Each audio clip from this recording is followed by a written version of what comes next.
একটু খেয়াল করে শুনেন। নুপুরের দাম লাখ টাকা হলেও তার স্থান হচ্ছে পায়ে, আর টিপের দাম মাত্র 1 টাকা হলেও তার স্থান কপালে। ইতিহাস সাক্ষী, লবণে কখনো পোকা ধরেনি, কিন্তু মিষ্টিতে প্রতিদিনই ধরে, আবার পিঁপড়াও ছাড়ে না। মানুষ সোজা পথে চলতে চায় না, বাঁকা পথেই আগ্রহ বেশি।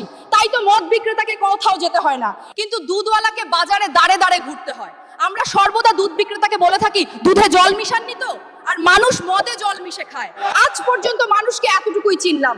কচু পাতা দেখেছেন নিশ্চয়ই, ওপরে সবুজ আর ভেতরে চুলকানিতে ভরা। ঠিক তেমনি কিছু মানুষ আছে, বাইরে থেকে দেখতে ভীষণ সুন্দর পরিপাটি, কিন্তু ভেতরটা আবর্জনায় ভরা। সাপ দুধ খেয়ে বিষ উগরে দেয়, আর গরু ঘাস খেয়েও দুধ দেয়।